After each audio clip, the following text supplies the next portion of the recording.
Daddy's back. Yo, what's poppin'? All my peeps, it is I, your host with the most, Renaissance man, who always thinks he can, and your champion of the peeps, Patty Pitts, back once again in the Yard of Streams for another edition of the Raw Rewind, part of Pitts and Sara's wrestling show, where we take no nights off. And obviously, I don't take no nights off alone here, because you got to be doing it with the best of the West. You can't forget about Sara Marshall. What's popping, girl? Hey, yo. Hello. Greetings and salutations. Hello. How we doing? Fantastic. Fantastic. Fantastic. Are we on the edge of our seats for some breaking news that we are assuming will happen? On the show, or I kind of hope it's not gonna happen, because I would have to get off and go work. That would be tough. So we do have news about finally having hotel accommodations in Vegas for WrestleMania 41. Woo woo woo. That's exciting. Let's go. Yeah, that's a big... it's like a I'm excited, but internally, you know what I mean? Like, so, it's more. That reminds me, though, we need to get your plane tickets like ASAP, because the prices right now are insane. Like, you need to get those. It's gonna go down, though. No, it's gonna go up. I don't think you realize how good of a price they are right now. All right, and how I paid over $700 to go from here to Philly. You're going to be paying less than half of that. Yeah, less than half. So it'd be half of that is 700. You would be paying from right now. You could pay. That's not bad. That's basically what I paid for my. Yeah, that's not bad. I mean, I paid fucking at the end of the day going to Mania, when you bring up the worst airline ever, Frontier Airline. I know, but this would be no. I'm saying in total. I'm not done. Frontier, fuck Frontier. That 100, we'll just call it 111. Just call it 111 plus Amtrak. That's around 3 something. Yeah. Well, right now, a direct flight from Boston to Phoenix and a direct flight from Phoenix to Boston would be $300. Oh, that's nothing. I might. That's ridiculous. That's why I'm saying buy that shit now. Yeah, I might have to. Then that's the only thing that you like that. Then you are for sure going. You know what I mean? Yeah, I know. Damn, I have a busy 2025. We got WrestleMania. I got a wedding, first wedding of the group. Oh, such a great time to be alive, Sara. You know, it's just such a great time. Not only be alive, but to be a wrestling fan. Get back on my shoulder. It's so awesome right now. After last night, I cannot be in a better mood. I'm so hyped to be in here with you and with the peeps. I think it's hard to, for me, people were, saying like, oh, this has to be one of the best Raws under Triple H. It's like from beginning to end, it was very consistent, blah, blah, blah. And it's like my initial gut reaction is to agree. But at the same time, it's so hard for me to remember enough Raw episodes for me to be able to stamp that as like one of the best. Like, because when you're watching it and then you see how good it is, your initial reaction is like, wow, that was really good. You know what I mean? Like, there haven't been enough really good ones or really bad ones for me to say it. But I do think that it was one of those episodes that had you kind of sucked in the entire time, which that is not something that happens often, And the thing with weekly Raws compared to the pay-per-views and even other television shows is that there's so much going on and it's one flow. You know what I mean? It's been flowing since 1993 when season 1 of Raw started. You can only judge based on how you felt after it. Yeah. Which is a weird feeling. And the feeling that I got was that this felt like a step in a new direction for Raw. Like, all right, we're going off into a new season. It See, feels like, like changes are coming, with the introduction of JD2 and I mean Gunther and his new opponent at Bash of Berlin, and then the Wyatt Six even made their in-ring debut. So like new things are happening that is sprucing. I don't know why sprucing is the word. That probably isn't right, but change. And that's what we need heading into the new season. We just had SummerSlam. That's over. Now we got to prepare for Bash in Berlin. But what are we really got in the back of our head? Survivor Series War Games. Yes, exactly. yeah, well, and Bad Blood. But Bad Blood's on the road. Like, I know, but that's going to be a big one, I think. it And is going to be. It's going to really good matches. I'm more excited for Bad Blood than Bash in Berlin. I mean, yeah, just because of what we think could happen at Bad Blood, I think it's too early to say that Bash in Berlin isn't going to be exciting because we literally only know of one match. So, and that match I'm excited for because hello. So, yeah, you have your time to talk about him. Don't you worry. I but we have to talk about the peeps. The peeps are in the chat. David 1. Jay's here. Hello, Sara, aka Queen Gunther. That's right. Or just Queen Sara, that's your name. I guess. Gunther is his name. Well, can't see it because D2, what's poppin'? Nathaniel, hello. We see Donverse. You know what? I don't want to see that. I could see it. I would actually like to see it. I just want to see Rhea just take down like JD McDonagh. Like imagine like Rhea in a squash match with JD last McDonagh. Night. That's what they just did to But him. like I want to see like Rhea hit the riptide on JD McDonagh. No. Like that is what no. I want to see. I think that's really all right. Okay, well, whatever. All right. Gunther. Let's talk about you. All right. You know what? And let Sara take over because I want to react. So we had a triumphant return of Ludwig Kaiser, and I just want to give myself some credit, okay? Because after SummerSlam, I said to Pat, there are a lot of people who could kick off Raw on Monday. It's not just Judgment Day. I was like, it could be Gunther, it could be CM Punk, it could be Seth Rollins, it could be Drew McIntyre, it could be Rhea Ripley, it could be Damian Priest, it could be Finn Balor, it could be anybody.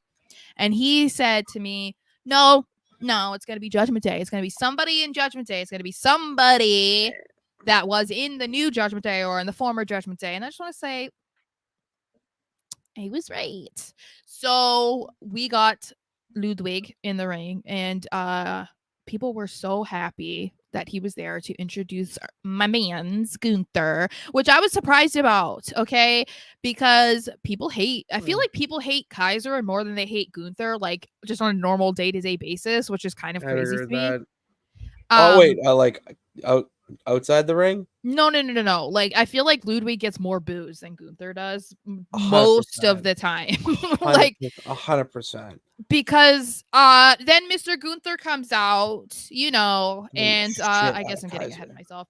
You're really just I'm sorry, I'm excited. Skipping, jumping. You're so excited. They were chanting for him. They were applauding him. They chanted, "You deserve it, honey." This is the man that you guys were just crapping on because he called you street trash, but you guys are chanting. That is when I was sitting there and I was like, all of the people who are mad that my man's is world heavyweight champion need to hear this right now. Because it is not easy for a person in Gunther's position and for the the character that he has to sway anybody like to cheer for him like that. You know what I mean? That was pretty crazy, I thought. They did. I did hear a few strays of "No, you don't," and I actually almost did a spit take because that was just like, all right, I get it, that's hilarious, but all right, let's acknowledge. Yeah, I was like, we get it, guys. We know. Although I think that people get really up in arms about like saying that someone deserves something, because I was just getting into a debate with somebody on Twitter where they were like, how does he deserve it?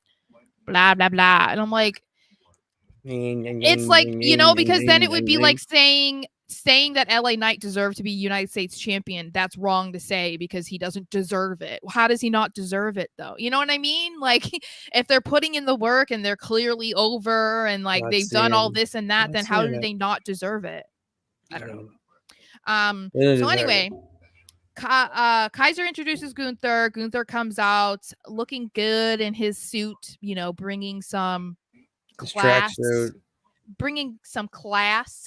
to the World Heavyweight Championship again. He's just gloating, about winning and how he's going to make this title relevant, blah, blah, blah. Everything that we love, everything that we knew Gunther was going to say. And there had already been hints online about who his first opponent was going to be. And we finally see that who's not going back on the what?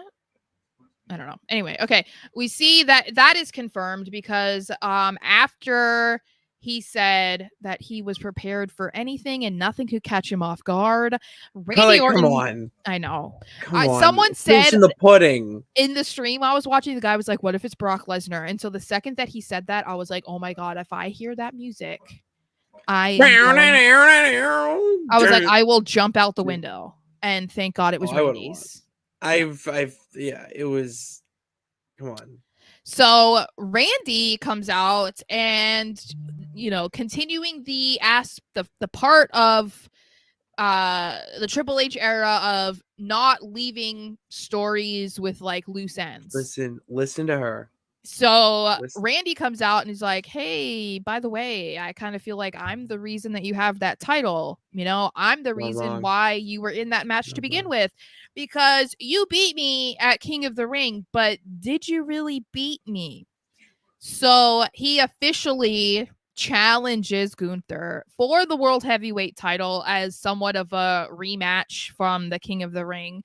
And it doesn't take long for Gunther to accept. So we are going to be seeing that at Bash in Berlin. The one thing that caught me off guard, though, was the insistence that Gunther's German. That threw me I off. wanted to bring this up with you, Sarah, because he's not German. He's Austrian, so he's from the country of Austria. Yeah. And what boggles my mind is how we just associate them because of historical reasons that I just don't care to get into on the show. We talk wrestling here. Yeah. But the fact that you're like, Randy twice goes, we're going to go into Germany, your home country, and then I'm going to take the title from you in your home country. And I'm like, Randall, it's not where he's from. I like kind of tomato potato. That's like the best I can give you. Tomato potato. The only thing that I could think of to explain it is either Randy's just confused or they're really trying to connect Gunther to Germany. So when he's there and he's like the most over babyface on the card almost, is like it makes more sense to a casual fan or something. You know what I mean? Like I don't know, but I did think it was weird. But I guess I wanted to ask your take on Randy being Gunther's first opponent, because there was a lot of mixed reaction to this, and a lot of it seemed negative, which I didn't really understand because it's Randy Orton.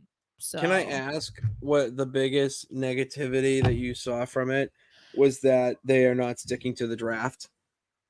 No. Was that one? Oh, really? Good. No. Okay, because the biggest complaint was that Gunther's not losing. So Randy doesn't really have a shot at winning the title. So yeah, it doesn't matter. Okay, that's just all right. Sarah, we're gonna step outside the box and see why this is the perfect first feud for Gunther, because Who is he going to feud with right now on Raw where it logistically makes sense? A rematch with Damian. Damian's kind of too heated, and as we'll talk about later on, is not really focused. He'll get it back. All right. Who else? Jey Uso? No. He already beat Jey Uso, and Well, and Jey then Uso is not Seth, in Punk, Sammy's.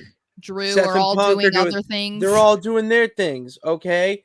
So what do? You do a callback to something that I don't know, but I would like to in my heart. Hope that this was planned out far in advance. I don't think so. The whole of the shoulders, if it was a mistake. And if it was a mistake, let's go back to the pivoting on how great the pivot was. Now they're just using it in all aspects of the business right now. So for Orton to be his first feud, it one legitimizes his title reign. Right off the bat, beating a guy like Randy Orton, that's legitimizing your reign immediatamente. And two, you have to think business wise here, people. All right. What is going to sell as a main event at Bash in Berlin? Randy Orton versus Gunther is a hell of a main event for him to be in his home country or home I'm going territory. We're going a wrestling term. I'm taking it. His wrestling territory of Germany. And having him go up against one of the biggest stars WWE's ever produced. Yeah, I fucking love it. I think I swore. The hypocrisy in all of it is that the same people complaining about Randy being the first opponent were the people complaining about Randy's shoulder being up. So it doesn't really make any sense that fast forward to, Gunther coming out with the prize from his King of the Ring match, and you're complaining that he's now going to have a rematch from King of the Ring with the guy that you were mad about because his shoulder was up. Like, what are we doing? And I just have one thing to call these people. You okay. fickle pickles. And the thing is, there are so many instances with title defenses where you feel like you know who's going to be the winner, or it's obvious that this person's not going to lose, and it's like you're just choosing to be upset. We're not talking about Roman Reigns heading into almost year 4 of being champion, and you know he's not going to lose. We're not at that point with Gunther. He hasn't defended it yet. Is he going to lose it at Bash in Berlin? 99% is going to say no. But that doesn't mean it's going to be a bad match. That doesn't mean that Randy didn't deserve to be the number 1 contender for it. It doesn't mean anything. It's just like, all right, yeah, it makes Gunther look good. It gets Randy in the main event of a big show of their first PLE in Germany. Like, what are we complaining about? Also, another thing, Sarah, I just want to contribute here.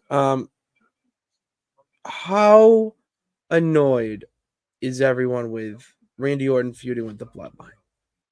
Okay, that's the thing. People have been begging for stuff like this, like get Cody away from the Bloodline, get Kevin and Randy away from the Bloodline, like, and that's happening, and you're mad? You're mad. Why are you mad? The other thing I saw people complaining about is that they wish that he had been going after Cody for the title. And I've been trying to tell people on my small little platform, whether it's on Twitter or on YouTube, that is not going to happen anytime soon. But people do not listen, because I'm like, both of these guys are so over right now, and they're so loved by the fans. They're not going to pit them against each other until one of them is a heel. It's just not happening. And is Cody Rhodes going to be a heel? Absolutely not. He might become the next John Cena that literally never turns. It just depends, like, if the fans embrace him as this lovable guy, the way that they did with John Cena for that many years.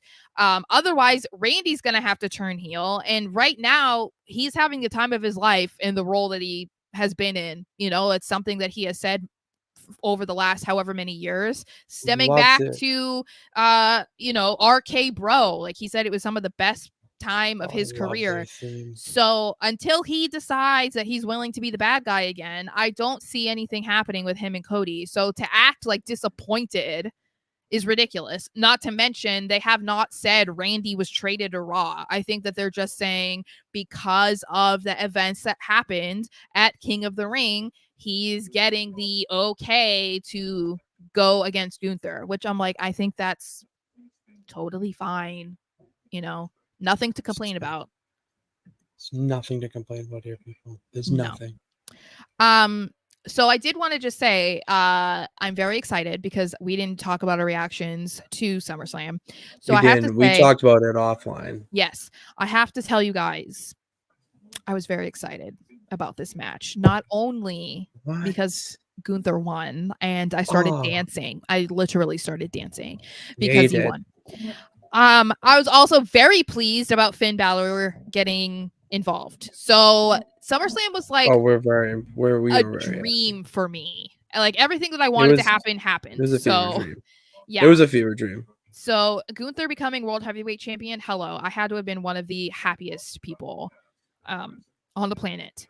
So I apologize to you guys if you're not feeling that way, but to each their own. We all are fans of different people, and I happen to be a big fan of a really great wrestler. So really cool. Yes. And I'm going to continue to gloat about it as long as he is champion. So sorry in advance. We have a ton of comments, so I figured you'd wanted to maybe get to some of those. Let's do it. All right. Yeah, here it is. It was NXT on the road in October is what you're missing. Yeah, because Randy's going to be on NXT. Yeah, a lot of people are saying it, Vinny. 5 out of 5. That's what I was saying. And it's pretty remarkable that they were able to do that because SummerSlam, I think, was really solid too. So the fact that they followed up a really good PLE with a great Raw, that's really great. I played part 2 before part 1. This is part 1. People immediately rejected Gunther, Randy because they preferred Ilya. We're getting Braun Ilya instead. Which, like, are we guys? They're gonna wait. I think they're. Ilya versus Gunther, if people are familiar with them in NXT, then they know that is like a big PLE worthy. Correct. Like that could be a Royal Rumble match if it's not something that would be. If it's not a WrestleMania match, I feel like that could be like a Royal Rumble headlining match is what I'm saying. Because like we know the Bloodline is going to be the focus of Survivor Series, which is the next big one, right? So like they're not going to then put this match on there. It's going to be completely overshadowed by Roman's probable first match, right? So our Bad Blood might be, but still my point stands. But yeah, I think that's something that they're going to prolong as much as they can, which I'm for that because I don't want them to throw Ilya to Gunther too early. I want like a good buildup of that. I want a proper build. I want a proper build. Yeah, and absolutely. Ilya deserves that too, because right now he's kind of just being this like ragdoll dude that's like putting on banger matches, but he's not like super involved every single week. So if they can properly put him into a storyline, like, oh yeah, he always looks like that suit was phenomenal.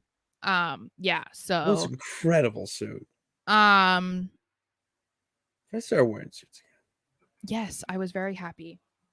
I could care less. I'm sorry. What I do love though is that like there are people who watch us regularly, or maybe you follow me on Twitter, and there's like certain things that happen where like I'll have people message me or something and be like, oh my God, Sara, like, dude, I'm so happy. You're so happy about this. I bet. Like, I don't know. I think that's really cool because it's like, that's great. For most of my life, people have associated me with John Cena that have known me in my real life because I was just obsessed with John Cena. So it's cool to now be associated with other things, and it's like with other wrestlers. Yeah. Like, I mean, I love John Cena, but yeah, who doesn't? I love John Cena. Yeah. All right. Moving on to Sheamus. Yeah. Because Ludwig Kaiser was already out there, and we know that he has some beef with Sheamus. So since he's finally back, we got to see Sheamus versus Ludwig Kaiser, which of course was a fantastic match. I don't have anything to say. The main thing that we could take away from this is after Pete Dunne explained why he has issues with Sheamus, he did try to take a shillelagh. Pete Dunne took a shillelagh. Pete Dunne took a shillelagh. Yes, That's and a hell of a... Sheamus was able to not get beaten down with the shillelagh. So he does beat Kaiser, which disappointed me a little bit, but clearly this was just, in my eyes, felt like a buttoning up of what was happening with Sheamus and Kaiser. And because of that, because of Kaiser being gone, they moved on and had it be Pete Dunne. So this was like Sheamus's way of closing one chapter and moving to this one. Right, so we're back still into seeing it. Sheamus versus Pete Dunne at the end of the day. It's a lot of yays. There's Yeah. a lot of yays up in there. I know. I posted Yay. that clip of when we talked about it last week, and no one liked it, so I had to delete it off TikTok because I was like, no one thought it was funny. I don't think people are hip to the Dunne because you know what it's. I tagged Pretty Deadly and I said blame them for the pronunciation, but they didn't care. See, we start here with trends, like you don't even see it, and then like once it gets hot, like we're like, oh my god, and it's like, yeah, dude. It's because people are not as big of fans as of Pretty Deadly. They don't know ball like us. They don't recognize talent when it's right in front of them. But ow, fuck. Oh, jeez. Okay. Anyway, poke myself in the eye. That sucks. All right. So continue. We assumed that Mr. Damian Priest was going to kick off Raw because he was so mad about losing the title at SummerSlam, but not even just that. He was mad about how it went down because Fergie Ferg made sure that Gunther walked out champion, and he gave him that death stare for far too long, if you ask me, but I loved every second of it because Fergie, hello, heel Fergie is the best. So Damian came out, didn't even try to entertain the crowd with his entrance like he usually does. He was walking out like he was on a mission, honey. Oh, there was no. He was like, instead of trying to find him backstage, I'm just going to go to the ring and talk to him on the mic because then he can't ignore me. So he just goes out there and he calls out Finn and, just says the typical Damian Priest things of like, you're a coward, blah, blah, blah, blah. And instead of coming out, Finn is on the screen and just lets him know, you know what, Damian? We didn't betray you. You betrayed us. And he talks about how far back his anger goes against Priest and how long he has been planning to do this to him. And it just took this opportunity. This opportunity came and he could not pass on it. So that's why he got involved in the World Heavyweight title match. And to be honest, I feel like, again, this is another situation where if you were somebody paying attention to what was going on with the Judgment Day, can you really be mad at Finn? Damian was kind of being an asshole. Like, you don't have. I'm just saying. Hello, we saw how he was behaving since he became World Heavyweight Champion. There's no denying that. Especially once Rhea went out. Finn. I know. On purpose. I know. There's that. But then also, once Rhea went out, Damian was then trying to assert himself as the alpha, as the leader, despite the fact that he was the leader. But argument, Finn is the leader, has always been the leader. Stop. Finn is the leader. I could argue with you about this. Well, no. I see where your argument comes in because the whole I get hello. Yeah, that is no. But someone has to like assume the role in Damian. But they had collectively agreed that nobody was going to be the leader, and the fact that Damian kept doing it and scolding them like they were children and acting like he was better than them, I think that just added to the frustration that Finn already had. So that's why, again, this feels like it's rooted in common sense that you kind of can't really be mad about what Finn did. But I know I am a little biased, but again, I still feel like if you look at it when you look at it from a logical standpoint, you can kind of understand Finn's side is all I mean. I Like mean, he's it's not another example. He's not 100% the bad guy, similar to the Drew McIntyre CM Punk situation. Drew was not 100% the bad guy. But anyway, so Damian's just standing there listening, blah, blah, blah. So that's when Finn finally, you know, after he talks his trash and whatever, that's when he finally reveals the new Judgment Day, which is This was Carlito, JD unbelievable. McDaddy, Dirty Dom or Daddy Dom, Daddy Dom, It's and Liv Morgan. What is Dirty Daddy Dom? Is that too many D's? That also sounds way too sexual for WWE programming. So I think we need to pick one and stick with it. Daddy Dom is what we're calling him now because Liv Morgan has the necklace with Daddy Dom. Yes. Attached to it. So that really irked Damian Priest. Personally, I loved it. I am so here for this new Judgment Day. I cannot tell you. I am so excited. They are the cool kids. They're the cool kids. It's just like I get it. I loved Judgment Day, so that's the thing. Like I loved Judgment Day, and now I love the direction that everything is going. So I'm not saying like, oh, I never liked them. I think that this new vibe of the Judgment Day is just so good. Like it's different, and I think that's so what makes it so good. And I feel like looking back at how far they have all come, specifically like Rhea, Damian, and Dom.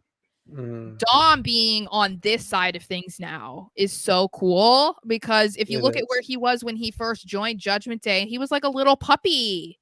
And now he is, you know, excuse me, Roman, but he's that big dog, you know, where he's like one of the biggest heels in the entire company. You know? He's such a big dog. I love this. One thing about Judgment Day that I hope they continue to do, and it seems like they are doing it, is they need to continue with this trend of whoever gets inducted, like the eventual leader kicks out the old leader. Mm-hmm. You know what I mean? Like we had Edge, Damian Priest, Rhea start, then Finn comes in. Edge is gone because he was the leader, and then they were like, "We're all same." Like that's what they were saying, and then you have Damian and Rhea are now on the outs, and Finn kicked them out, and now live like it. And I want to see this type of thing happen more in WWE. I mean, with factions that may be done in the moment, but can live on, you know, have like a core member. Like I don't want to use the example, but I'm going to the Bullet Club. Yeah, like, you can evolve from there. I could kind of see that with the Judgment Day, honestly, because I feel like they're not. I feel like a lot of factions are like they can be kind of one-dimensional, you know what I mean? Like with the New Day, for instance, it was like their whole thing was coming. The origin of why they came together is great, but then it became like they're the guys that are funny, and there's like cereal and pancakes and unicorns, you know, like that. It kind of like put them into a box, but they didn't really have like a common goal. You know what I mean? It wasn't really like, oh, we want to all dominate. It was just like, oh, those are the fun guys, like doing the hip thrusts and stuff. I feel like with Judgment Day, it's like they all have a common goal, which is to like wreak havoc on the Raw roster, win titles, and like seek revenge for things that they feel they were wronged by. And that's something that doesn't ever go away. There's always going to be someone who wronged you. There's always going to be a title for you to chase. You know what I mean? Like that is something that I feel like could live on beyond whatever they're doing right now. If that makes any sense. A little bit.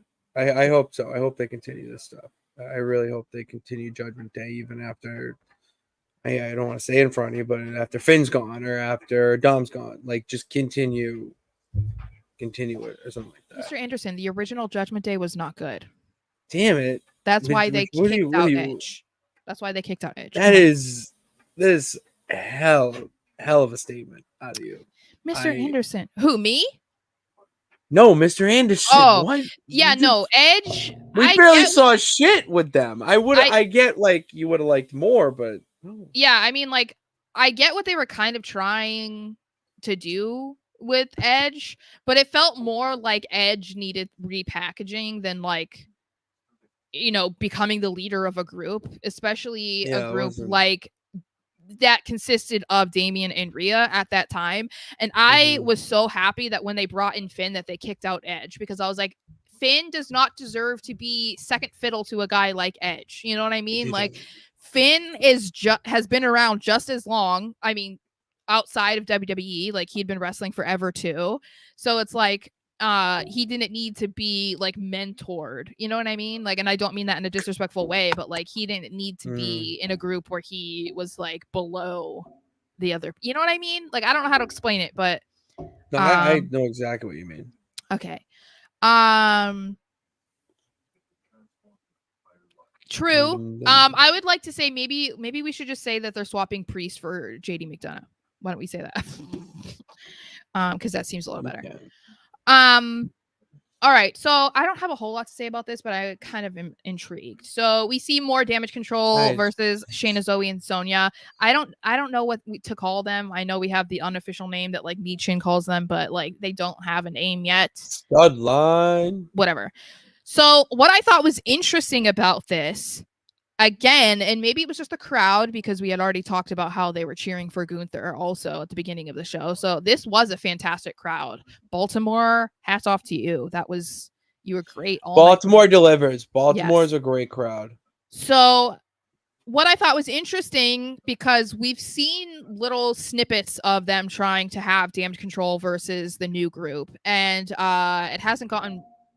it wasn't really well received, I guess, or like neither team were really getting cheered for, but Damage Control was getting cheered for during this segment, which makes me wonder, are they trying to push them as a babyface group now? That's what I wonder. Which I think we need. I think we need that. We do need that, because you need to establish Sonya, Zoe, and Shayna as the badasses who don't give a damn who's in front of them. And Damage Control's got over that point. Like, you hated them at first. They kicked out Bayley. You hated them even more. But at the end of the day, you realize that you love Asuka when she comes back. Kairi Sane and Io Sky are some of the most over women's wrestlers. And then Dakota Kai needs love. She doesn't need to be hated right now. You need Dakota Kai to be beloved by the fans, overcoming the odds, so that you can get her more, time on screen, which she's been clamming for how long, even on her Twitch streams. So, and I think I would rather see this than when they just throw random girls together like they were doing with Kate and Katana and Lyra. It's like, okay, that's fine, but like, they're not a real group. They're not a real faction. They don't really mesh. Like, they don't really make sense. They're just three girls together who are like, hey, we need to stick together because we got 6 girls, 3 on each team, and if we don't team up, we are fucked. So this makes more sense to have a legitimate women's faction go against a new women's faction. I'm more into that. Did you like how too they mentioned how the stud line has injured the Electric Carnival? They broke one of their noses, and then they mentioned one other person. They mentioned 3 names. Who's the other one I'm missing? It was Katana Chance, Caden Carter, Zelina? And then there was Zelina. They broke her arm. Yeah, that was it. Yeah. And they broke her, whatever, tomato potato. So she's alone. That just shows like, all right, they may not mesh, but this is the most in-your-face reason we can give you for them just randomly being in a bedfellow faction. Yeah. So I think this is better. And I mean, they moved Damage Control from SmackDown to Raw, so they haven't really done anything with them since they broke them away from Bayley. So I'm like, all right, well, if this is their way of getting them on TV and getting them in matches, I'm for it, because they don't deserve to be sitting in the back doing nothing. We need to see them in matches because they're all too good to be doing absolutely nothing. So, I agree. I don't want them to be. I don't know. What if they did an intergender War Games match? And I say that because if we're going to get Judgment Day versus Judgment Day, Rhea and Liv have to be involved, right? This is all the way in November, though. So I feel like at that point, we might be past them going after the women's world title. Like that might not be a thing anymore, but it might be like group versus group. I would kind of be into that. Because I'd be into it. Yeah, go. Because, I mean, if they want to set the rule of, only Rhea and Liv can wrestle each other or something, then, I don't know, you could have them start or something. I don't know. I don't know how they would go last. Yeah, they would have. I mean, something would have to happen. I don't know. There would have to be some sort of rule. But like, I think it would be interesting for them to figure that out. Simply because Judgment Day versus Judgment Day, I think would be interesting. And as I said, but I don't know how you could pull that off without Rhea and Liv. But there might be too many kinks that they would have to try and figure out for that to actually work. So I'm not sure. Yeah. It is very intriguing. I would love to see that. I mean, obviously we know we're going to get Bloodline versus Bloodline, so they might not want to do that with Judgment Day, True. But I got we'll see. Terrible Peyton Manning forehead. Oh geez. Okay, so we know, if you watch SummerSlam, how Drew McIntyre versus CM Punk went down with Seth Rollins as a special guest referee. We know that CM Punk, after making fun of Drew for months and months, getting in his own way, and that is why he lost the title in these matches. Whatever. That is what happened to CM Punk, which was cool for me and other DM Hunk fans. But we did see that him and Seth got a little bit feisty with each other, obviously. So when CM Punk comes out to gloat about himself and be just I'm sorry, I'm gonna apologize in advance already. I don't like babyface CM Punk. I'm not saying I like CM Punk really at all, but I can tolerate and hate a heel CM Punk. But a guy being like, I have heart, like, Punk, stop. Stop it. That's what it's just. I don't. He knows what he's doing. I know what he's doing and think it's brilliant. I'm not saying I don't get it. I get what he's doing. I'm saying I like it. Okay, I like corny. Sarah, I don't like corny. I like it.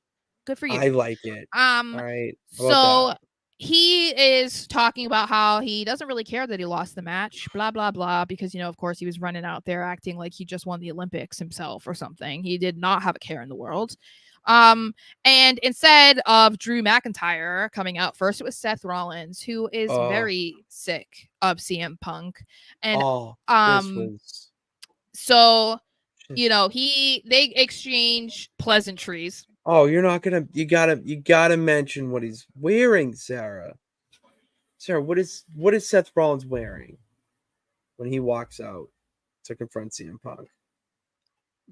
A jacket.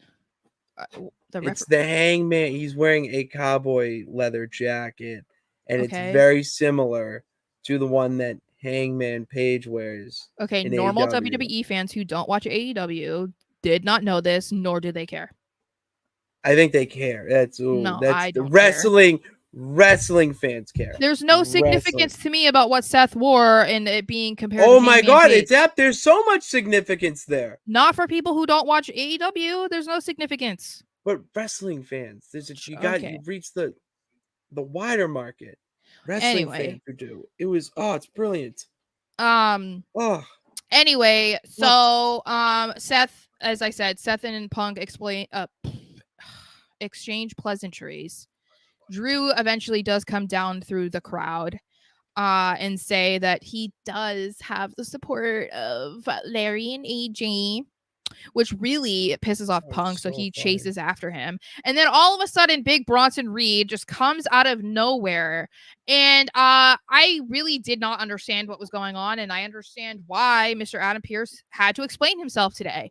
Because why did all these referees and producers come out to try and break this up? But then when Bronson gets onto the top rope, they make sure they get out of the way and they leave poor Seth Rollins to lay there and be demolished. Like the fact that this happened like 6 times It was 6, actually, on fact. Yes. And it was it's 6 like, times. I just started laughing at that point because I was like, this has to be a joke, right? Like you came out and you're like, oh my God, we need to help him. This can't be happening to him. And then you keep moving out of the way instead of moving him out of the way. Like, Yeah. I what became a was cynical that? wrestling fan. I became a real cynical wrestling fan when I looked away.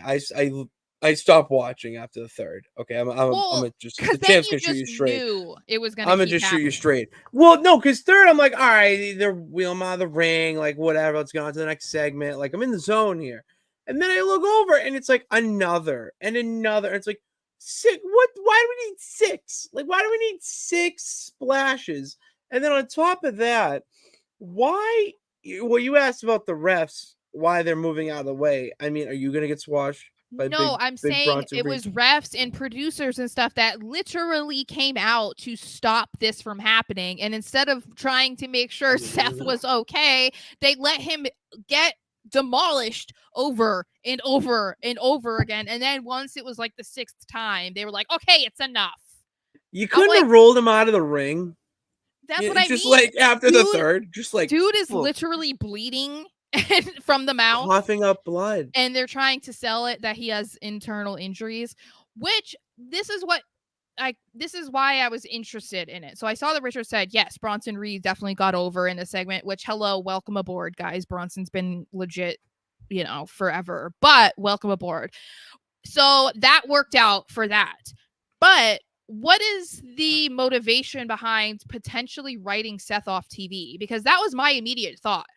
Not just because, he's getting beaten up, they're not doing anything really to stop it. It was like he happened to start bleeding, which I don't think that was, intentional. I think he probably bit his tongue or something when Bronson landed on him, But the fact that Michael Cole mentioned internal bleeding, everybody that has ever heard of internal bleeding knows how serious that is. So to me, I was like, this seemed like an effort to make it seem as if Seth is severely injured and he's going to be gone for a bit. Other people did not agree with me, but I feel like when you mention something as serious as internal bleeding, don't you think it's going to be more than just a week away? I mean, maybe he's not there next week. That's not where my mind is. But when we say written off TV, I don't think that's the case at all. You don't think that having Bronson Reed go on him 6 times was potentially trying to write him off TV? Well, I mean, the man was actually real injured, and he refused to be off television. Bronson Reed needs a little bit of a big push, wants to go up against a top star. Remy, you agree. Like, you want to go after the big dog, make my own opportunities. To me, this is just him going after Seth and establishing a feud that will put him in the main event picture. I mean, maybe. I don't see this being more than 2 weeks. Okay, but still, you're still validating my point that they were at least trying to get him off TV for some time. There are people who literally said that he wasn't going to be gone next week. Yeah, but all right, use a different word, because sometime to me is like 4 weeks. Okay, whatever. I'm just saying they're trying to get him off TV. They're going to say he's injured. That's what I'm trying to say, is that but what was the point of that is what I'm asking, because he is now super involved in the Drew Punk saga right now, maybe even more so than Drew and Punk versus each other, because we saw what happened at SummerSlam between Punk and Seth. So there seems like they might be going in that direction. But then people were thinking, okay, are they going to get a triple threat? Is that what's going to happen from this? Are we now going to get a fatal 4-way with Bronson Reed? But I don't really understand the point of throwing Bronson into a CM Punk Drew McIntyre thing. So to me, it's like, I don't know. There felt like maybe Seth needed to be off TV for a couple weeks, and this was part of it. I don't know. I was just that was just my immediate thought, because it felt very over the top to just be a normal moment on Raw, if that makes sense. Like, it felt like there was a purpose to this beyond just trying to get Bronson Reed to be like legitimized. No, it's just more legitimizing Bronson Reed. Yeah, see, I don't agree with you, but that's okay. Okay. I feel like there was something behind Seth. No. Yes. I do think. See, this is what I thought when we were going into that's different. SummerSlam. And I Is agree with that they that weren't more. going to what? I agree with Richard's comment more. Okay, but what I said before we went into SummerSlam was that they shouldn't have them interact or do anything to further that feud, because if you're trying to push that to SummerSlam, I'm sorry, to WrestleMania, then doing stuff at SummerSlam makes no sense. So I don't know about that either, but maybe they're not going to have that at WrestleMania. I don't know. I don't know. I guess we shall see. We shall see. Anyway, okay, so we still are seeing the New Day dealing with Karrion Kross, the Final Testament, whatever. So we see the return of Kofi Kingston to face off against the Authors of Pain, which is just kind of a joke of a match. Let's be real. Because the Authors of Pain are very scary men. They are very large. They are very strong. They are very big. But as this match is going on, all of a sudden, which I had heard rumblings about Odyssey Jones being a part of Raw hours before Raw. I did hear those. And it ended up happening. This mysterious man who was called up on Raw over a year ago, who has not made an appearance yet, he shows up and immediately takes over the entire segment, and he picks up both dudes from Authors of Pain like they weighed nothing. Can you explain that to me? How did he pick up over 600 pounds of men? I mean, it was a miracle. I think we witnessed a miracle in front of us. It was absolutely incredible. I think he used the power of positivity. It was insane to me. And then I loved the reaction to him as well, because it felt like, the crowd was good, as we said, but I felt they reacted very positively to putting him in with the New Day. And when I was looking on Twitter and we were talking about it as well, it felt like this made sense. Like, how did nobody think about throwing him to the New Day before this? It's one thing that I can't believe we didn't think of when all this went down with Big E and the fact that he wasn't being used. But I wanted to bring this up because I tweeted this out, that the video of him coming to save the day. Why not make Big E his manager? Like, bring Big E back into the fold, because you need 3 people for the free birds, for 6-man tag, all that. But at the same time, you also want to build up Odyssey Jones to eventually be on his own or stick with the group and, be part, whatever. Why doesn't he learn from someone who's, 1, been in the group, and 2, is the strong man in the group, where he can have that comedic flair to him, but also be, as tough as nails, serious when it's time to get down to business. I'm a big fan of this. I'm big fan of this. So I think it depends on what they're trying to do, because a lot of people, based off of the segment we saw between them and Xavier Woods, not seeming to be too interested in Odyssey Jones, which also goes along with Karrion Kross acting as if Kofi is going to betray him, blah, blah, blah. So it looks like they might try to split up the New Day. I don't know. But at the same time, I wouldn't be surprised if it took them a little bit longer. Maybe they toyed with the idea of throwing Odyssey Jones into the group. Might not have been something that they wanted to do until Big E signed off on it, which he did on Twitter right after the segment. I think that was maybe a reluctance by them, because it didn't want to come off like they're trying to replace Big E with another big guy, that's not the point of putting him in there. But yeah, I think that it could work. And I did not know that Odyssey had that type of personality, because he came out and completely manhandled the Authors of Pain. So I thought he was going to be like an Obafemi type of dude, but no, he was back there talking like he was a veteran member of the New Day. He hit him with this it was awesome. So I loved it, and I'm really curious to see where this goes. I mean, I understand why they might toy with the idea of breaking up the New Day, but I kind of feel like they've been a group for 10 years. Like, do we really need to break them up at this point? No, they're not going to. I don't. It's all about how they're doing with the groups breaking up between Judgment Day, Bloodline. All these groups are cracks in the foundation, where Karrion Kross is the person who finds the cracks and busts it open, and we've seen it with every babyface. And then had come to New Day, the people who, it's 10 years, exactly what you said, and then they don't break up. I every week, Sarah, I get more and more invested in this New Day Final Testament thing. I'm very intrigued. I know, especially because they were just talking about how Karrion Kross was just hired, like it was a year ago, just a few days ago, and so people were like, "How would you talk about his return?" I'm like, I feel like this is just bait to get people to hate on Karrion Kross. That's how it felt. Did you see the little snippet or catch the little detail that he threw into his promo when he was talking about, I've given opportunities after opportunities to you, Xavier, and then he cuts and he goes, more opportunities than I've had, and then cuts back, and I was like, little shot. Loved it. I love the little shot. Well, at least it's being real, like. Yeah, that's authentic. We also missed a super chat, so thank you. Oh my God, Will, thank you so much. Thank you. Thank you. So he says we have to remember that Damage Control was out besides the EO match at Marigold and the WWE. Oh yeah, at Japan. Yes.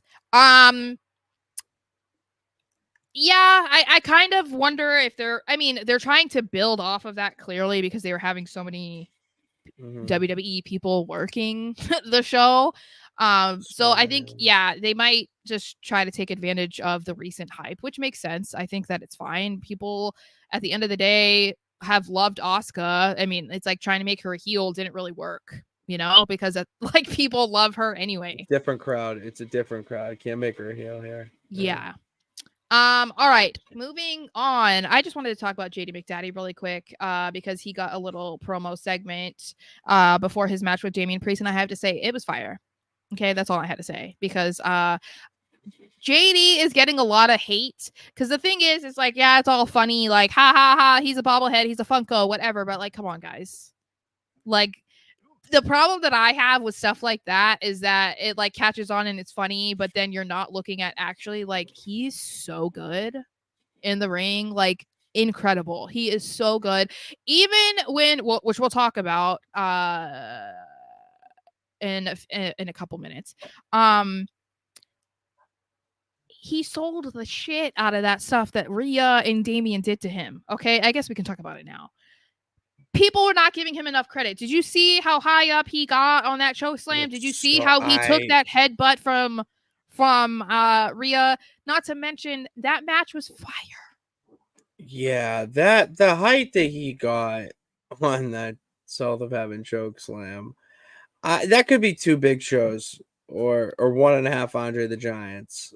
Yeah. Or 4 Kali. Like I don't know what the unit measurement was, but it was so high. And then the headbutt too. It is very tough to sell a headbutt like that. And you're talking about that during the match when he comes back from a move when Damian's on the ground, headbutt into the moonsault. Like, dude, JD McDonagh, you fawn over him for your fandom, but I gotta give respect to my dude because he can hang in the ring. I remember him when he was feuding with Illy. I'm with you, girl. This is why I'm trying to say, like, that's why I almost feel like in a way, I mean, I don't know, maybe subconsciously one of the reasons why I love heels is because I feel like they're underappreciated. Because people are so consumed by not liking them, by hating them, whatever. And as we were talking about off air, some people equate not liking a wrestler to them being horrible, not being a good wrestler, not being a good talker, being this and then that. And it's like, that's not true. And so when I see something like JD McDonagh just putting on banger after banger after banger, and it's like not being credited, it's ridiculous to me because I'm like, you guys do not understand what you're watching right now. Like, you do not understand how good of a main event JD McDonagh could put on for you if he had the opportunity. You wouldn't want it if you were told like, hey, JD McDonagh is going to be in the main event. You would be like, what? But then he would deliver, like you were saying, JD McDonagh versus Ilya Dragunov. Stop it right now. Stop. JD McDonagh versus Finn Balor. I don't want to see it yet, but hello. That would Come cook. on. That would, yes. So after they put on this incredible match, of course, all hell breaks loose. The new Judgment Day and the old Judgment Day are all out there. Dom saves his new lady. Rhea lays a smackdown on JD McDaddy. So does Damian Priest. And the Terror Twins reign supreme. And boy, are they over. This is exactly what we were talking about when we were talking about what was going to happen from SummerSlam and how good the inevitable breakup of the Judgment Day was going to be for all involved. Awesome. It's exactly what we're seeing. The heat on the new Judgment Day, Dom and Liv, incredible. Damian and Rhea have to be the most over that they have ever been since they were brought up to the main roster. Like, that was insanity. And if that isn't any indication of what is coming in the future, then hello, they're going to be two of the top baby faces on Raw, and there's a lot of competition on Raw, so that's saying quite a bit, you know. To have them stand tall in the ring after all that, and the way that Rhea came out, you have her chase down Liv, get a little bit of a piece for her. Like, this is just getting started. It's such a good way to kick it off with this little feud. I mean, I could see this going to Survivor Series. I think this could go long, even maybe longer, because I think people were so invested in the Judgment Day, whether you liked them or you didn't like them. Like, people were wanting to see what they were going to do next, what they were going to get into this week, because as we've said so many times when talking about Raw over the weeks, it was basically Monday Night Judgment Day. That's what it has. We said Monday Night Judgment Day. So you had to be invested, whether you wanted to be or not. And so, you know, we saw how fans started to turn on Rhea in a good way, but that's not what they wanted, clearly, because she was still in Judgment Day. She's supposed to still be a heel, but the fans were speaking. So it was like, all right, well, we got to figure this out quickly because it's not working how we want it to. And we knew that Priest was going to get to that point anyway, just based on the storyline. So the fact that they're exactly where they are and it's working, everything is working. It's like, I am so excited. And I really hope that they do this storyline right, because I get why they're going to want, you know, Rhea and Damian to be on top, but we also need to make sure that we're not abandoning how good the new Judgment Day could be. Like, I don't want them to just like be put on the back burner because we want to make sure we're elevating Rhea and Damian, you know?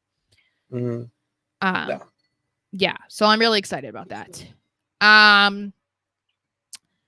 All right, then, because people were thinking, because they announced that A-Town Down Under was going to come to Raw and they were going to face the Awesome Truth, people believed that that meant that they were being traded to Raw, which is not the case. They are still on SmackDown.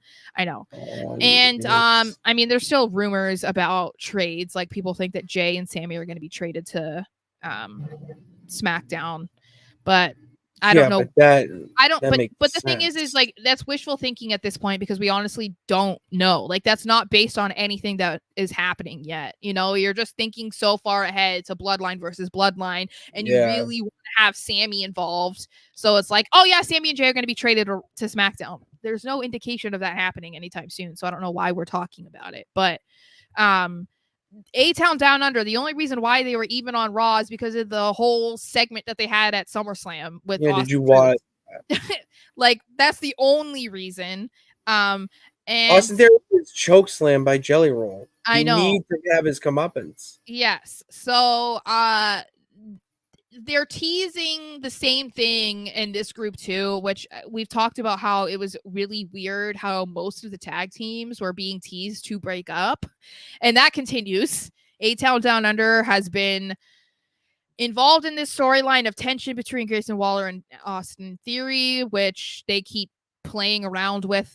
You can't really predict what they're trying to do with them at this point, because it felt like a month ago they were going to break them up and it's not happening. Now they're teasing it with Awesome Truth because they lost to A-Town Down Under, and Miz looked upset with Mr. R-Truth. So I'm like, what are we doing? Can we just have tag teams be tag teams?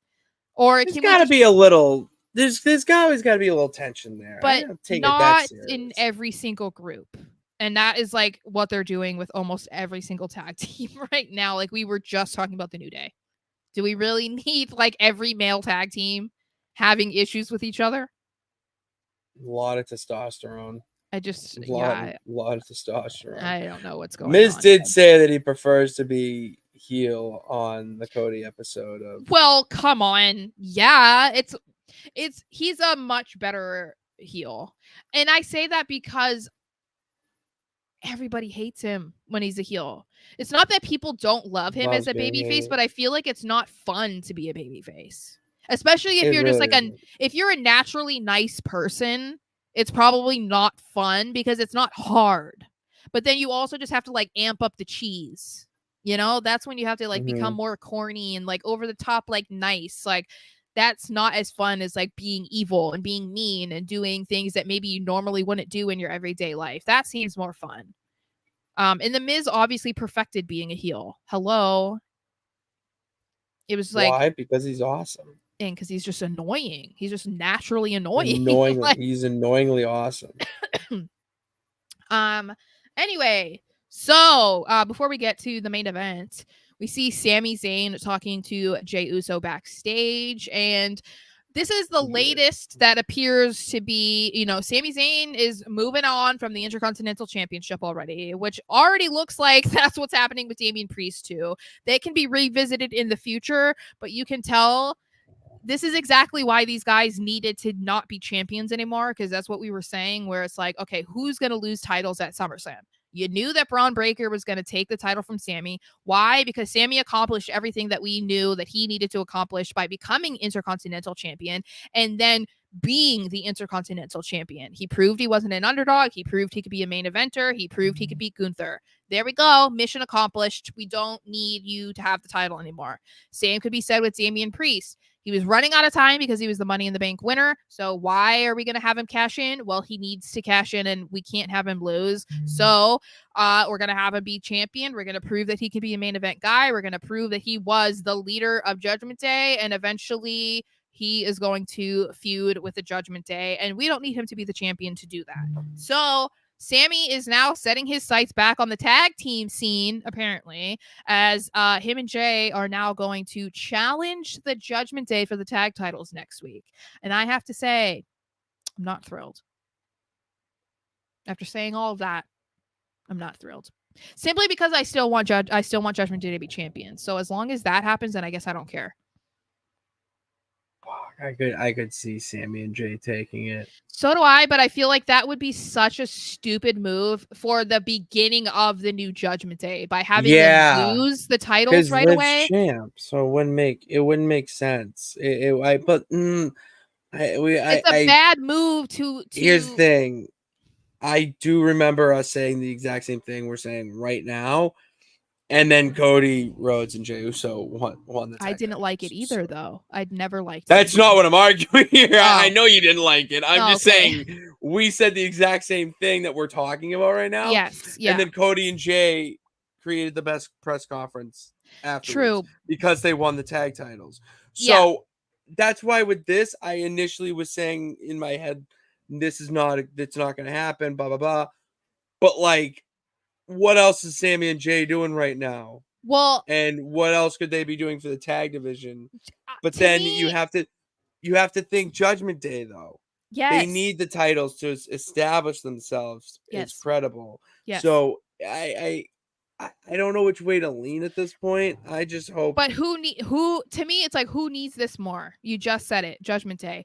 Jey Uso has been doing virtually nothing since he was on Raw. The first month or two of when he got moved to Raw was all about him having to establish himself as like a good dude, that he's no longer that bloodline Jey Uso, right? Like that. Once that had kind of subsided, he's been doing nothing.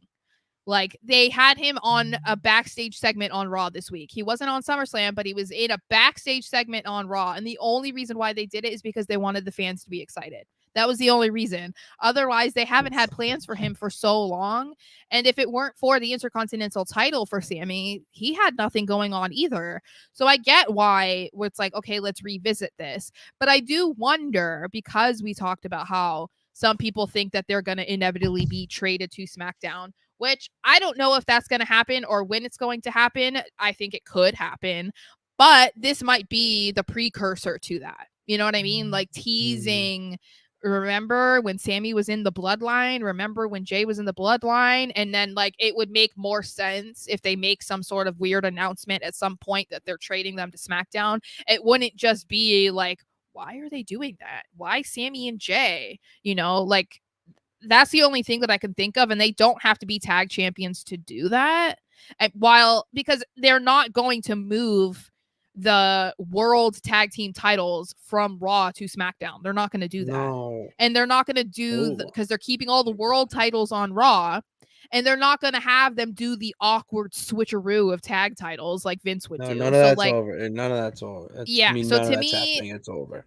You know, this is going to be a great match, and I love it. But Judgment Day can't lose. Like they can't right now. It doesn't make any sense. Can they lose eventually? Yes, but not at the beginning of the like formation of this new terror group. You know. Exactly. You can't do it. You cannot split those tag team titles. You can't take it off them. I know it'd be great, but don't do it. And no, they're not unifying them. No. That's why they introduced the new ones. Thank you, Sara. And they're going to keep all the world titles on Raw. That's the whole point. Thank you, Sara. Anyway, okay, let's move on to this. The main event.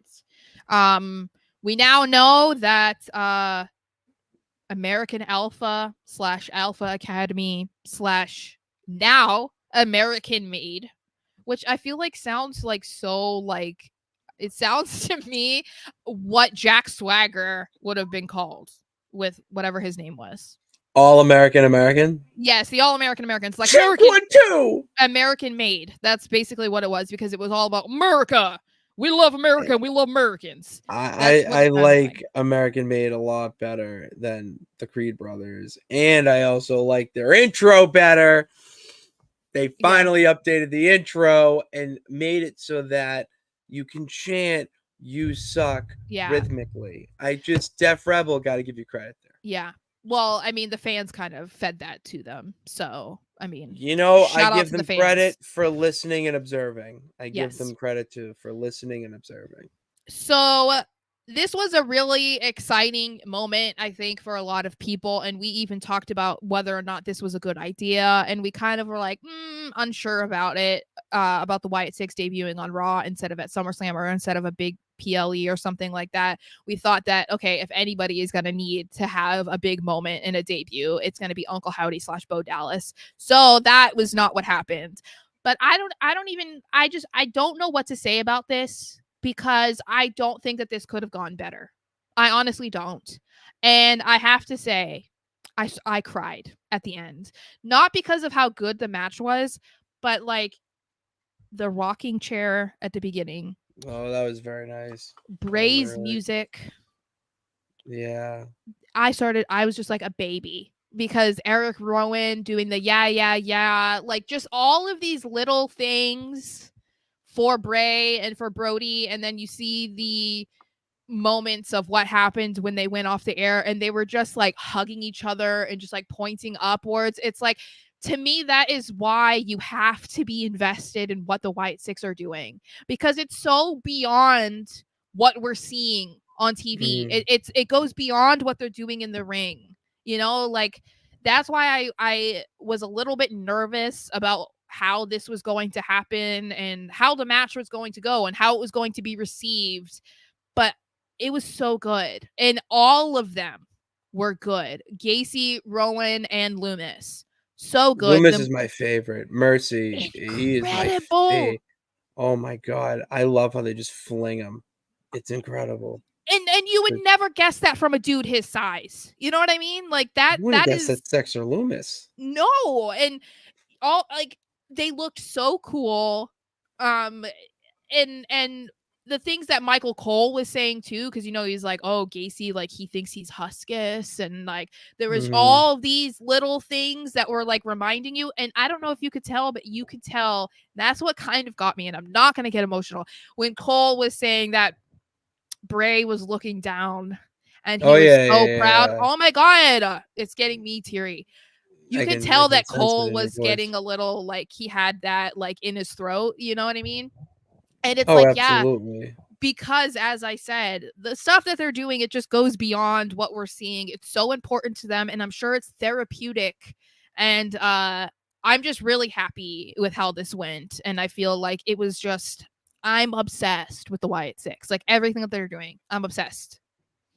It's so different than what we've seen before, and it does go beyond wrestling at this point. You know, you're more invested not because of them wrestling in the ring. Like we just wanted to see it happen, that they're going to be wrestling. Like, you're so invested with the profiles and all that it makes them, and the connection to, I mean, Bray, the whole thing is incredible. It's so well done. Yeah, it's like, I think part of the thing that's making it so successful too, and we've talked about it, is how compelling the stories are, because it takes so much from real life.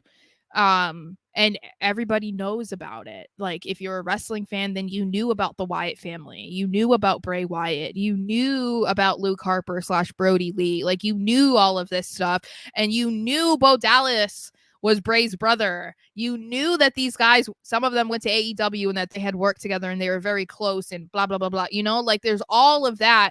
Plus, even the ones that were never a part of the Wyatt family, you knew Dexter Lumis was flopping on the main roster since he got called up. You knew that Nikki Cross was getting tossed around and doing stupid shit once she was brought up on the main roster, you know? So it's like, Joe Gacy, this was the only one who basically got a promotion out of it. You know, like, he was thriving down in NXT. So, like, he's the only one who didn't wasn't thriving for a while. Well, he was thriving with Schism, and then yes, he was with Dijak was good, and then he was going to Flounder. So yeah, it was just, but it's nice to see him fall forward.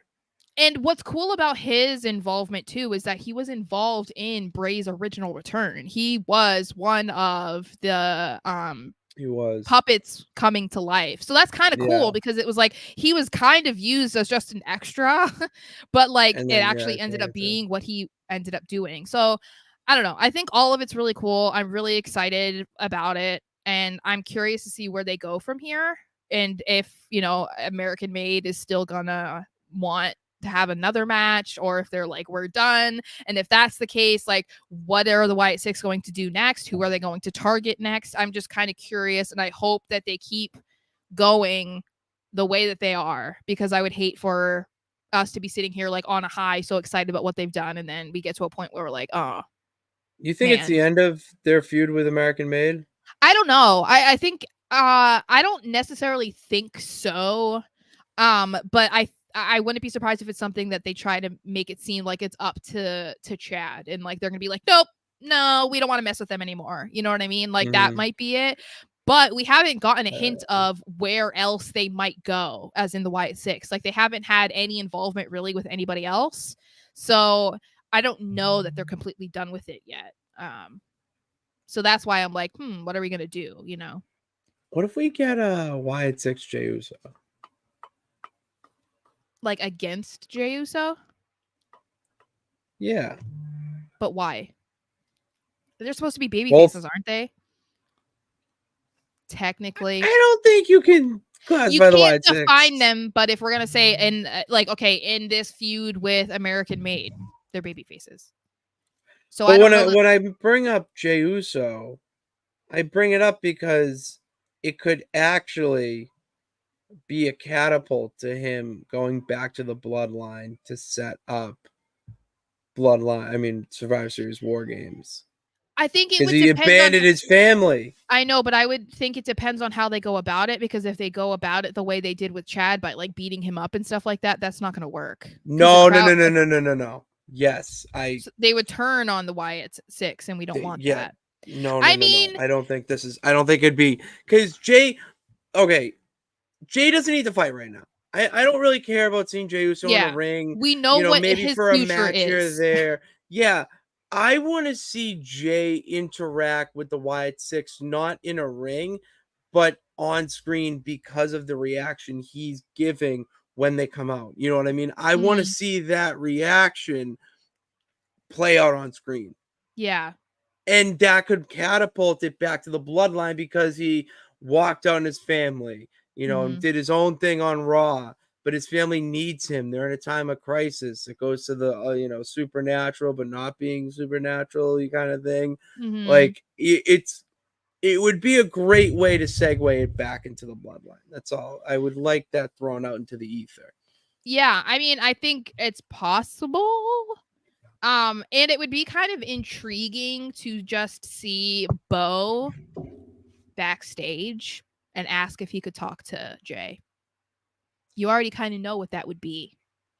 And I feel like that would be kind of cool because we're seeing Uncle Howdy, but we're also seeing Bo as an actual human being, So that would be kind of interesting. Because I do think that they're trying to show us both sides of Bo. Or we haven't seen that exactly from the others in the group, but you can tell they're definitely trying to establish that with him. So, yeah, I think it depends on what they're trying to do with Jay and Sammy, and if that is going to be like the catapult to, getting them back with the bloodline or not. But I wouldn't necessarily hate Bo getting involved or something. I feel like that could be fascinating. That'd be very interesting. Yeah. Be fascinating. But anyway, yeah, that was Raw. Wyatt 6 looked good. Sucks Gable's new group took another loss. Yeah, that's what they're gonna do. They're gonna take some losses right now. Yeah, it doesn't hurt them.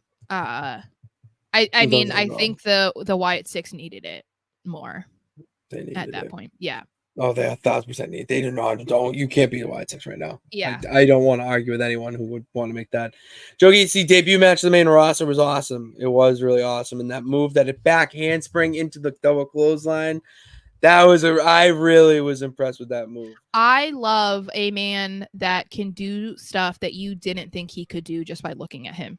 Yeah. I love the Kevin Owens. I love the Joe Gacy's. I love the Bronson Reeds. Like, I like the Ivars, where you're like, that dude just did a fucking moonsault. That is the type of stuff that I love, because like we all have judgments in our head when we look at people, and especially when you look at athletes or something and what you think they're capable of and what they're not. And when it comes to wrestling, you assume that a dude walking around like Ivar, like Bronson Reed, like Joe Gacy, that they're not going to be super athletic or they're not going to be acrobatic. And then when they do that and you're like, holy shit, like, to me, that's like one of the best things about wrestling, because you actually don't know what people are capable of, and then when you see what they are capable of, it's like, oh wow, okay, like it gives you more respect for that person and for the sport in general. I would say one of the best matches I saw all week at WrestleMania was the triple threat between Dijak, Obafemi, and Josh Briggs. Yeah, that might have been in my top 5 favorite matches I saw all weekend. Well, and Ivar has been putting on bangers too. Unfortunately, he's injured or something right now. Before he got hurt, he was putting on bangers. Yeah. Incredible. That's why he made me a fan. Like, I hate the gimmick, but he's really good. So he's a Viking Raider. I know. I loved his interview with Chris Van Vliet when they were talking about like other names that Vince wanted to call them. Or they got a list of names that they had to choose from, and some of them were so ridiculous. Like, I can't remember off the top of my head, but it was really funny to listen to him, because some of the suggestions were really, really bad. I need to listen to that. It was during WrestleMania when he interviewed him. It was at I think it might have been at WrestleMania World, I think. Oh shit. Or WWE World, sorry. Ivar reminds me, he's a less hairy Vader. Vader was doing this shit well before the Vader salt. You know how I was first introduced to Vader? Time. Darth? No. No. He was Frankie's dad on Boy Meets World. That's how I got introduced to who Vader was, because he was before my time. I didn't sit here and I'm not gonna sit here and say I watch Vader. I watch. Yeah, like I knew who he was or like of him. I had seen him, so I knew he was a wrestler. But then when he was Frankie's dad on Boy Meets World, I was like, oh my god! Like, there's a whole episode about him having a match and Frankie's in his corner, and That's Corey so and funny. Sean are like running back and forth to a school dance or something. I don't know, but That's incredible. yeah. That's what you're doing. Thank you guys for tuning in to this edition of the Raw Rewind, part of Pitts and Sarah's Wrestling Show, where we take no nights off. Yeah, spin that. Follow us. No, before you follow us, subscribe. Okay, subscribe to us. Hit that subscribe button, bell notification to know every time we go live. And tune in tomorrow over on Twitch. Well, we have a Twitch, No Nights Off show over on Twitch as well, and on TikTok. Don't want to forget to mention that. But tomorrow, Twitch, the bad gal. Sarah, I got to find out if you're possessed or not still. I don't know. I forgot how things were left last episode. As long as I still have control over Fergie, then whatever. You know what? And now that you mention that, you do. I think you are so possessed, but like, no, wait, I don't know anymore. Whatever, it doesn't matter. We're gonna find out tomorrow. All right. After 6, you gotta follow me on social media to know when we go live. All right, at Patty Pitts on all things. Go follow me there. Follow everything else. Social media is down below in the description. Am I missing anything, Sarah? I'm holding. No. We'll be back on Thursday for the actual No Nights Off show. We talk all things wrestling. 7:10. Be there or be square. All right. Thank you guys for tuning in. God bless. Remember that you can do it. All you got to do is try. Woo. See you tomorrow for the bad gal. Yes.